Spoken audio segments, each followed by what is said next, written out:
Adio, what's up everybody? How are you doing? This is Bayo Adio, your favorite Nigerian American on YouTube. For you guys that don't know who I am, I relocated to Nigeria about 4.5 to 5 years ago.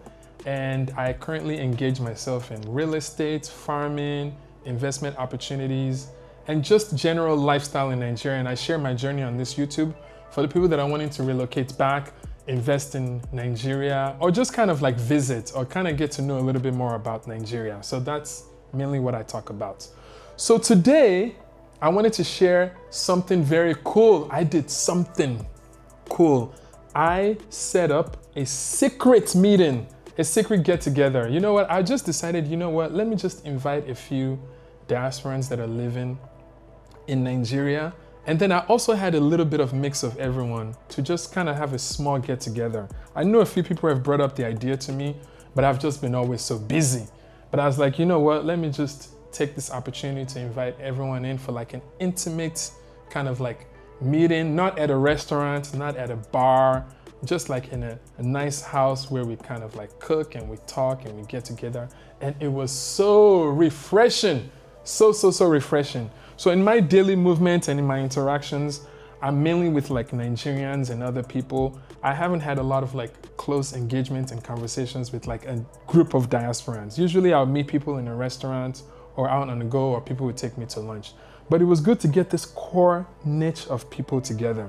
And the group was just so good because we had couples, we had single, we had somebody that's like going back and forth. We have people that are established. We have people that are in farming. We have people that are in real estate. We have people in logistics. We have people in investment farm. We have somebody that's like thinking of relocating back in the future, but they're not quite ready to make that move. So it was like a nice blend of diasporans in that meeting. So for this get together, I did not necessarily want it to vlog. I wanted to kind of stay present and be engaged in the discussion with the whole group. Although at some point I was like, dang, this is good. I need to like record it, some aspects of it, and share some of the points with you guys. So what I ended up doing is I ended up asking everyone to share one tip for a diasporan that's wanting to relocate back to Nigeria on what they would advise. So I wanted to now share those top 10 tips for you guys. All right. All right, welcome back guys. So I've done enough talking. Let's just immediately dive into it. What I love about this group is that there's actually a balance of like people who are realistic and familiar about the challenges that Nigeria has, and also equally optimistic about the potential that Nigeria has. So this advice are kind of good. I think this group is kind of, they're like me. They're like more like problem solvers and figuring out how to overcome these challenges. So let's dive into the 10 advice that they would give somebody that is relocating back to Nigeria as a diaspora. All right, I'll be referring to my computer here, and just know if I'm looking off to the side, I'm trying to organize my thought process and my notes. All right, point number 1, be ready to provide your own infrastructure. So that's kind of the general consensus of the whole group. Essentially, you're saying that you have to be ready to provide your own basic infrastructure. And so, for example, okay, I'm doing tech, and I can't let my internet going off. Yep. So I've got, it's called a VPC or VPN or VP something. Yeah. UPS. UPS. Sorry, UPS. UPS. I had to get that one. So it keeps my TV doesn't go off every second. Yep. And it just provides. I've got a self-service estate. No, service estate. Never get that. Yeah. So waste of money. Just clean.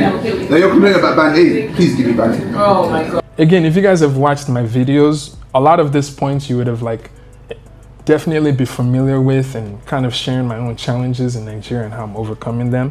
But essentially, if you've been to Nigeria, you'll be familiar with this. So what they're trying to say is do not rely on government systems. It does not quite work the same way or as reliable and consistent as it is in the West. So that means as you're looking for apartments, pay attention to their backup systems. Like if there's no electricity, what is the backup system that they have? Is it a generator, or are you going to create your own backup system? Are you going to have an inverter and solar system? Are you going to have your individual generator? What is their water system looking like? Do you need to have your own treated water facility, or do you need to find a place that has that? What is the security like? Do you get access to food? All those types of things. You just need to make sure that you are paying attention to all of that as you come to Nigeria. They talked about, even like serviced estates that are fully serviced, you might still even need to have your own backup system. Like for example, an internet. Like if you have an internet service provider, their internet might go off. Then you need to have another internet. Maybe their network is down. You need to have a backup plan of another company. And the remote workers that I know, they actually have multiple backup plans. Like they'll have maybe a fiber internet company in their house. And if that doesn't work, they have MTN. And if MTN is not down, they have Airtel. I know, but that's just kind of like what you have to prepare for. So in essentially this, to summarize this point, they're saying embrace the mindset that I am responsible for my own comfort. If you embrace that mindset and you're willing to do whatever you can to like make your own self comfortable, I think you'll do fine. Because I think when people come here, they're expecting other people to like create the space for them. Like even in an apartment complex, you might go in, you might hate the bathroom or you might hate the kitchen. Just know that they might be fine with it, they're okay with it. You are the one that has a unique taste and you are the one that's responsible for doing it. So you might decide you want to retile your bathroom, change the faucets because you don't like what it looks like. You have the freedom to do that. So that's number one tip. Number two, and a lot of the people in here are entrepreneurs. So not just diasporans, but they're entrepreneurs, side business owners. So this next point would make sense.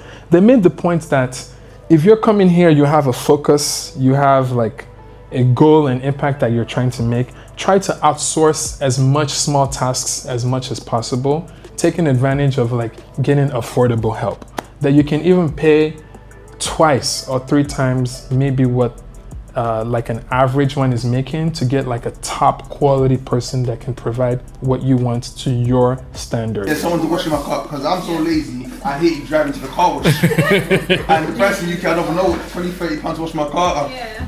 I had a white car, I suffered that time. Yeah.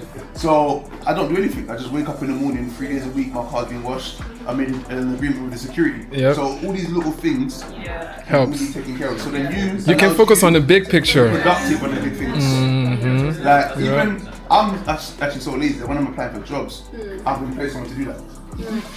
Yeah, I can't. Like, I just want to focus on what matters the most than all the little runarounds. Yeah. And so Nigeria is beautiful for that. It's great. So things like building relationships sometimes is the security guys that will wash your car, maybe cleaner, maybe just somebody to help you just take load off of those little things that you're doing. Maybe like a driver, those types of things. They're saying definitely take advantage of it because it will help you focus on like the big projects or big impact or big goals that you have to have. So that's tip number 2. So that means you have to now learn how to delegate, learn how to outsource, learn how to recruit, all of that stuff. It becomes very, very important because if you're the one that has to manage so many things, you're just gonna get easily frustrated. So it's better to just work with people who kind of understand the system a bit. Number 3 point is relationships are everything. So like we talked about, relationships unlock opportunities in so many aspects, so many industries. And one of the big questions that came in the group is, how do we actually build connections? How do we build relationships? Since relationships are such an integral part of our community, like how do we do that? So then there was like different advice that I gave, other people gave different advices as well. Just get to know the person with time, and after that you can Yeah, but where? Yeah. For me, it's like the gym is like where a lot of people, but I'm like, I don't know.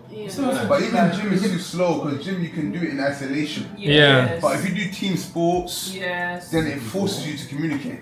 Yeah. Yeah. So I think you're I think social clubs is the best way. Whether it's like a running club, Ikoyi club, or networking meetings like this is how you make friends. And my own advice is that you have to take, whenever you're invited to like a party or an engagement or a networking opportunity, just push yourself to go. Like for me, I've become more social, and I kind of used to be social, then I became like an introvert, but I'm like, my socialness is like expanding back again. Sometimes I just have to drag myself to go. Like sometimes I got invited to like a 60th birthday party one day by one of my friends. Typically I'll be like, I'm too tired, but I like, got dressed up and I went.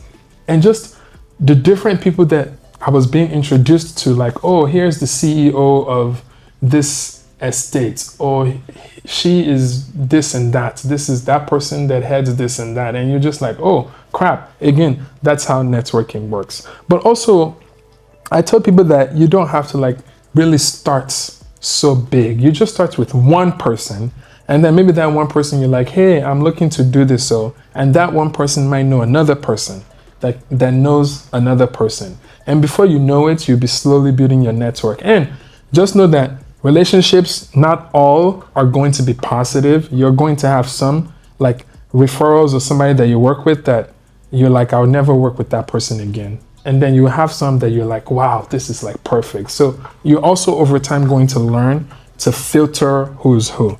So yeah, some of them brought up like the idea of being engaged in team sports, whether joining a soccer club, a running club, a gym, things like that. Polo, fencing club, horseback riding, biking club. Lagos has so many subcultural, like different clubs and groups of people that you would not know till you like go out and explore. So essentially, get out of your comfort zone is what they're saying, especially for the people that are a little bit naturally introverted like I am. Although, when you guys look at me, you can't tell. I've learned the skill of having to be an extrovert when needed to be. All right, number 4, they're saying try to have a deeper understanding of like the general like charges and services and how things work, especially as it pertains to like the living environment. So like try to get familiar, like when you're buying a house or when you're renting an apartment, try to ask questions and be familiar with like all the fees involved, whether it's like service fees or diesel deposit or caution fee. Try to be as much educated on a lot of these things as much as possible so that when it happens, you are planning properly for it and you're not surprised. So definitely came up. And outside of clarity, always compare multiple options, get advice from locals or experienced returnees. So that was like another point that was brought up. So essentially, they're just saying that try your best to be as knowledgeable as possible about the different engagements that you're working with, which means ask other people who are already doing, get a wide perspective from a local and from like a returnee if possible.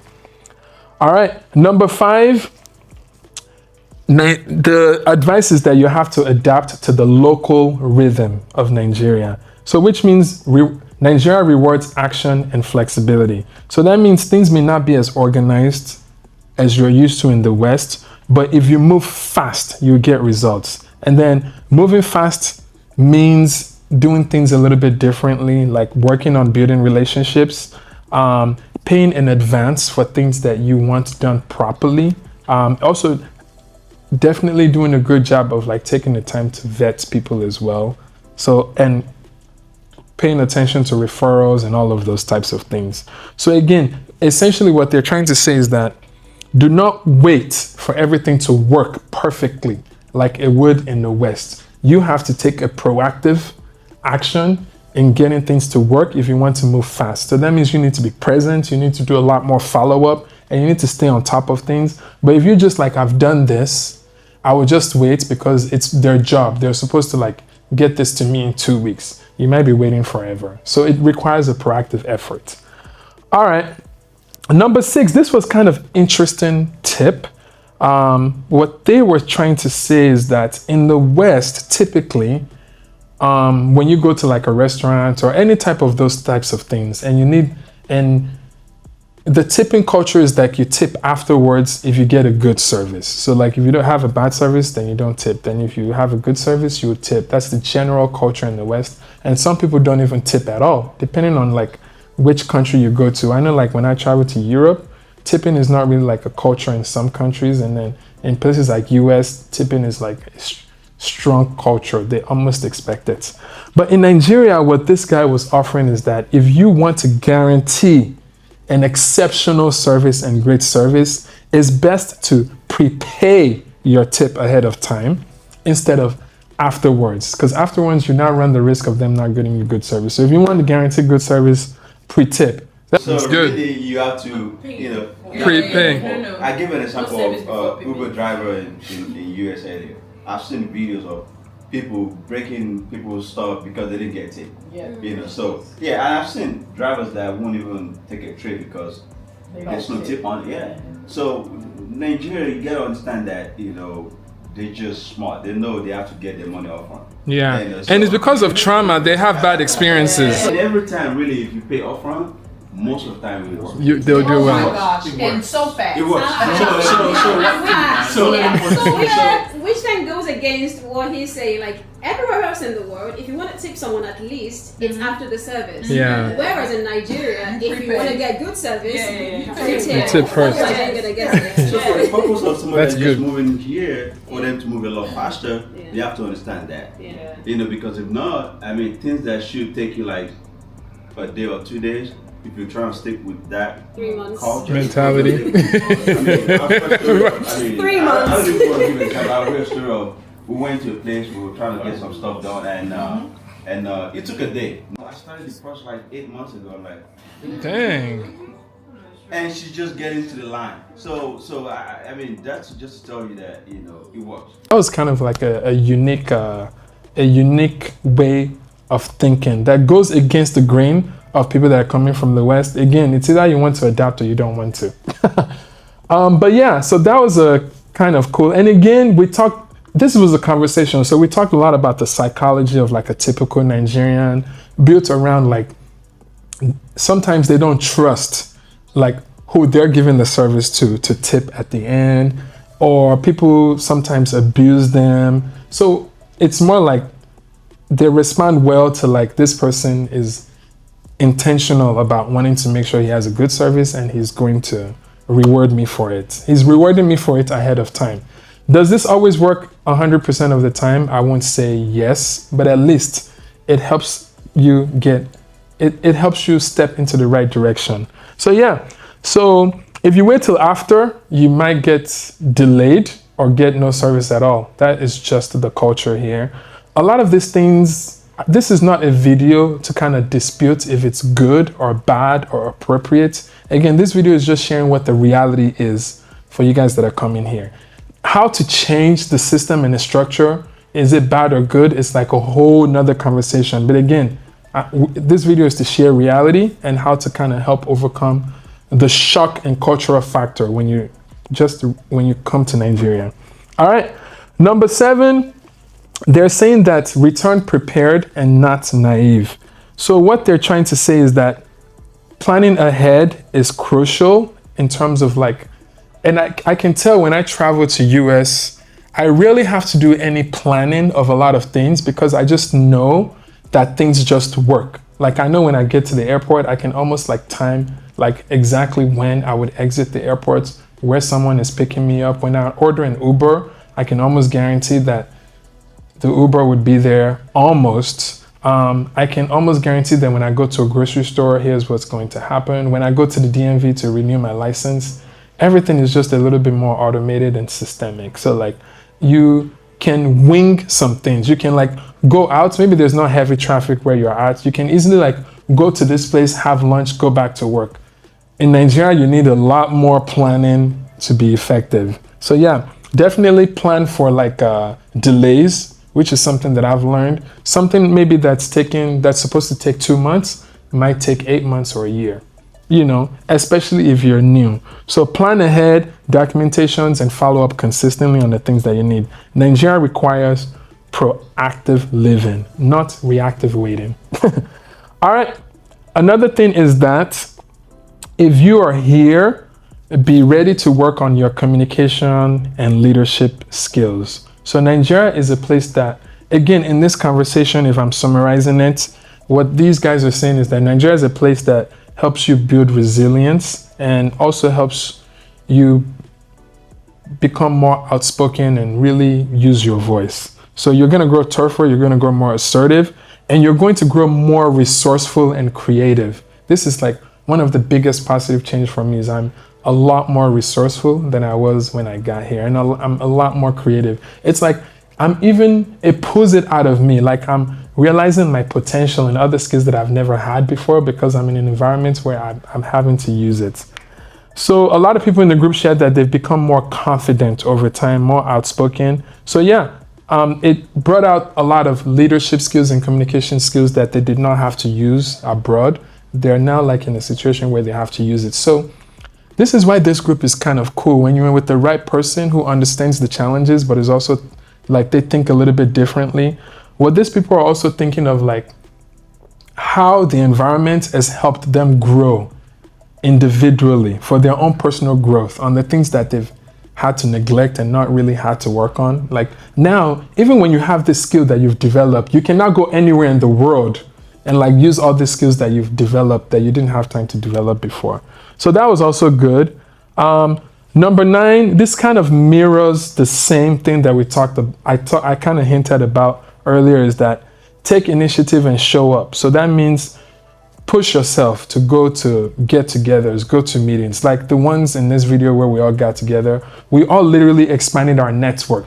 And imagine, this is just with us diasporans. Imagine going to like meeting other local Nigerians that are like successful in their craft, the ones that have grown up here, the ones in different environments. But yeah, we now also got a chance to like link up with our own different expertise on how we can help each other. So I think that's just very, very cool. So yeah, say yes to new experiences, say yes to a lot of things, and just push yourself out of your comfort zone.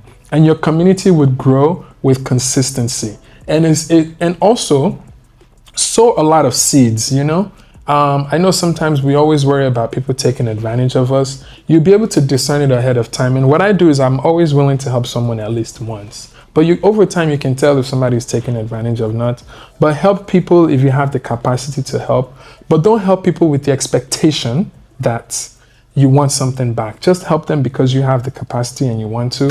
And don't help people with what you don't have. Only give what you have excess of. So yeah, if you go with that mindset, it's okay. You will not build any resentment.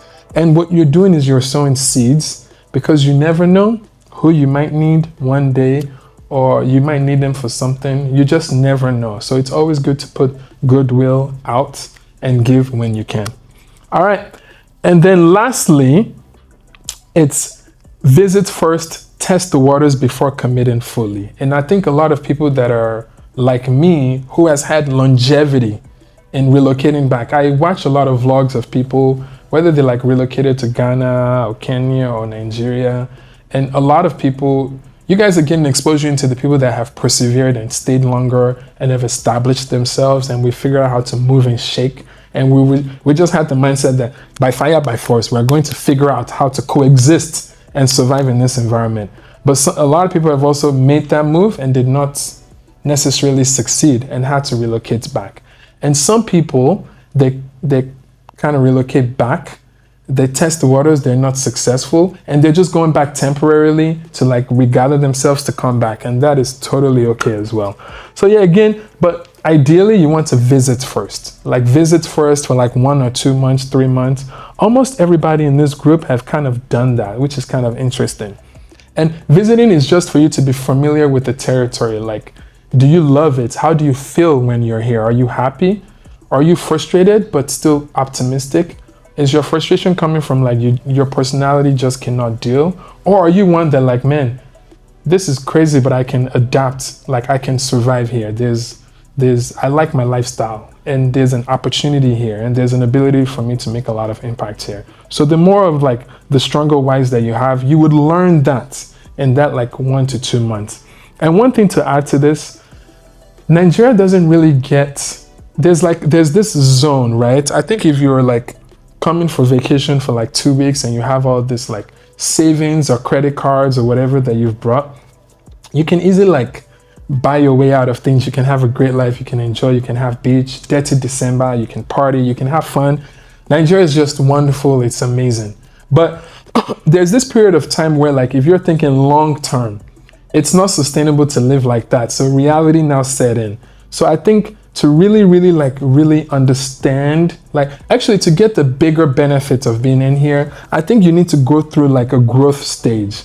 And for me, I feel like that growth stage is like 3 to 6 months for you to like really start like feeling like, oh, life is a bit more easier. I can handle things. But like when people are kind of visiting or relocating back or trying to do things, I feel like the first month is going to be full of frustration because You're trying to adapt to a system that you're not used to. You're trying to get NINs, BVNs, open up bank accounts, get driver's license. Relating to people, finding out who you can trust, who you can't trust, who's a friend.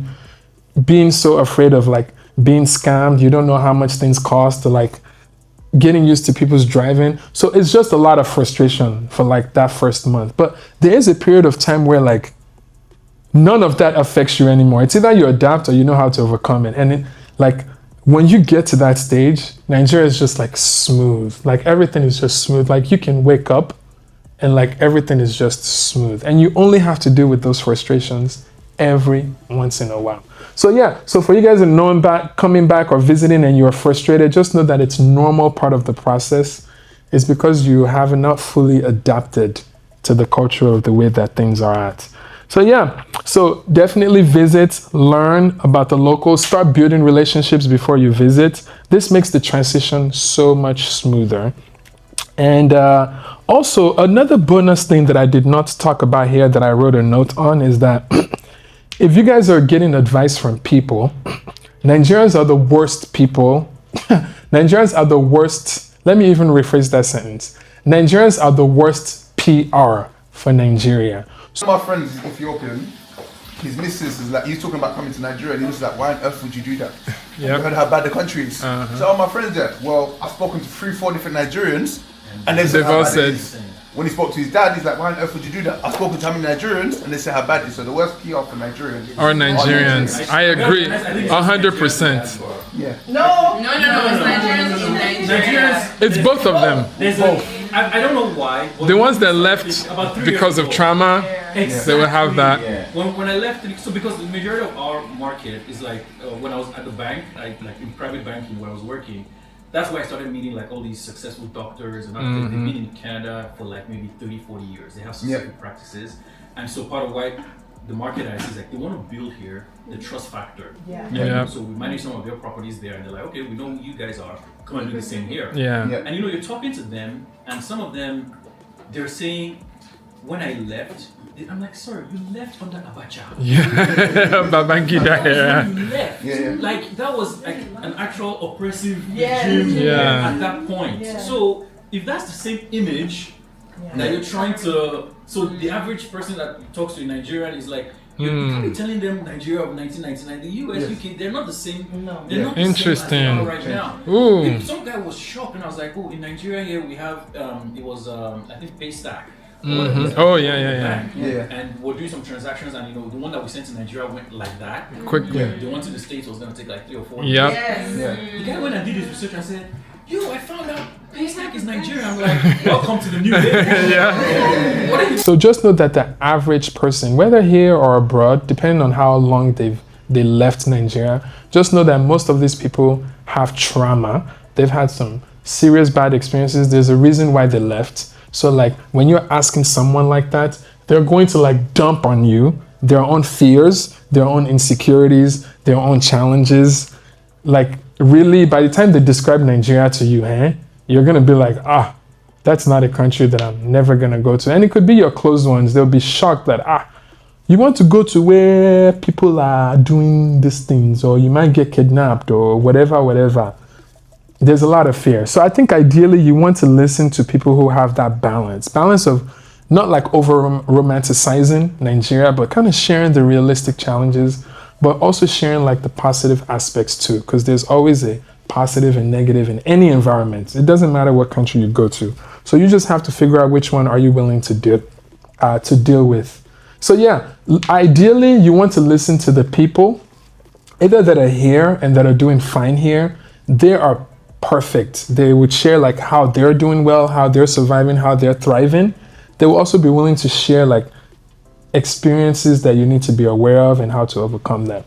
Returnees are good, especially the ones that are a little bit more established here. They are almost like the perfect balance. They're the ones that have left a society with a different system and integrated into this society. So they have a good balance of like optimism and also a little bit of trauma too. They have a little bit of both. But most people, they have more trauma than optimism. So if you talk to those people, you're going to be highly discouraged. So try to find a balance. Again, another thing that came up is that, not everyone is suffering in Nigeria as much high as the poverty is in Nigeria. So again, when you're thinking of businesses and establishing a target market and audiences, you just have to find the right niche that can serve people, that's solving a problem that exists, and you have to associate yourself with the right group of people. So I think if you're doing that, then you'll be fine. Again, guys, I hope that you guys got something out of this video. If you did, hit the like button, subscribe if you like more videos like this. I just wanted to take the opportunity to just kind of share some of the discussions that was had in a group that I did not fully record, but I recorded the audio part and I wanted to summarize it and organize it for you guys. Let me know which one of the tips resonated most with you underneath this comment. And if you have any advice to share for any diasporan that's looking to return back home, comment underneath this video and share your own tips as well. And lastly, guys, remember, it's your time to rise and let your light shine. Peace.